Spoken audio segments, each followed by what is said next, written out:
BFM Patrimoine, l'émission 100% placement sur BFM Business. Et on accueille maintenant Guilhem Garcia pour Net Investissement. Bonjour Guilhem. Bonjour Cédric. Vous venez régulièrement nous faire part de l'humeur des épargnants grâce à votre baromètre, le baromètre des placements. Quelle est la thématique qui domine cette fois ?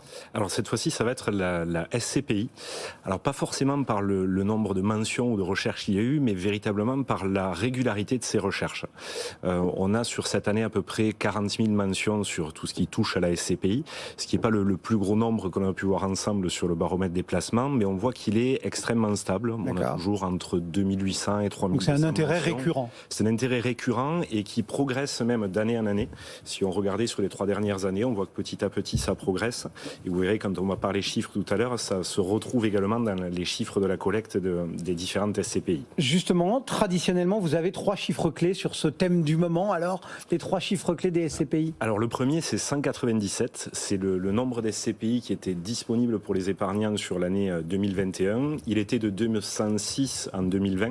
Donc on pourrait croire que le marché s'est un petit peu contracté ou que les SCPI ont disparu. En fait, c'est un double phénomène qu'il y a eu. Il y a eu d'un côté des fusions des SCPI, ce qui permet 2 choses. Et la première, c'est de rationaliser les coûts au niveau de la SCPI et d'avoir une solidité financière et des liquidités financières plus importantes, ce qui est un gage de sécurité pour l'épargnant. Et l'autre phénomène qu'il y a eu, c'est qu'il y a eu aussi la création, bien sûr, de nouvelles SCPI. La toute dernière datant du mois de décembre et je dirais un petit coup de cœur puisqu'elles viennent de la même région que Net Investissement, puisqu'elle a été lancée sur la région de Bordeaux. On lui souhaite, je dirais, à Epsilon 360, on lui souhaite une belle réussite. Voilà donc ce chiffre. Quoi d'autre ? Alors le deuxième chiffre, ça va être 6,4 milliards. 6,4 milliards, c'est la collecte qui a été réalisée sur 2021 sur l'ensemble du marché de la SCPI. Alors il est en progression de 15% par rapport à l'année 2020. On n'est pas encore sur les niveaux de 2019, mais qui avait été une année record pour les SCPI. Et ce qui est particulier quand on creuse un petit peu sur ce montant de collecte, il y avait eu une légère inquiétude quand les premières phases du confinement étaient arrivées, notamment sur les SCPI de bureaux ou de commerce, du fait de la fermeture des commerces et de l'arrivée massive du télétravail. Les épargnants s'étaient un petit peu inquiétés. Est-ce que les loyers allaient être payés ? Est-ce que les bureaux allaient être occupés ? Au final, on a vu que c'était plutôt un support qui était résilient. Et quand on décortique cette collecte, on s'aperçoit qu'aujourd'hui, on a toujours un tiers de la collecte qui est investi sur de l'immobilier de bureau pur, avec des SCPI par exemple comme Primopierre.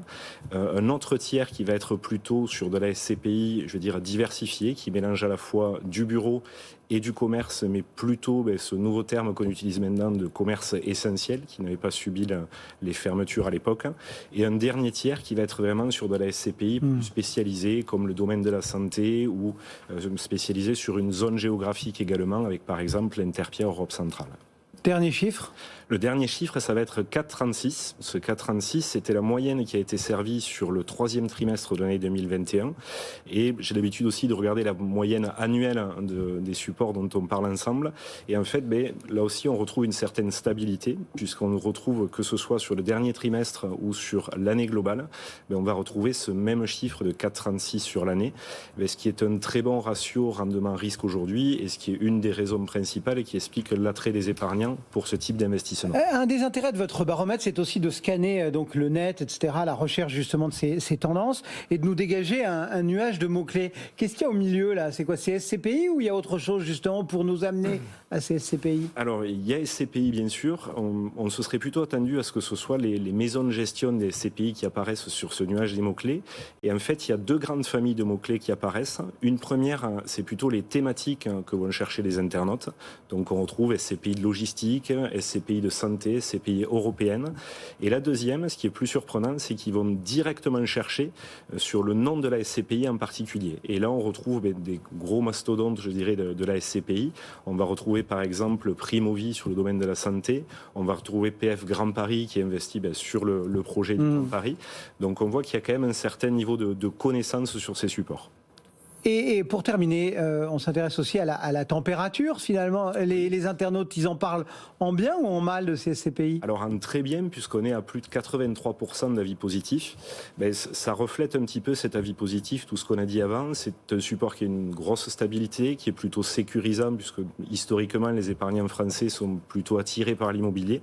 Donc on est plutôt sur quelque chose de très satisfaisant, et là aussi une régularité sur les avis positifs. Guilhem Garcia et Net Investissement, merci d'être passé nous voir pour ce baromètre. Merci Cédric.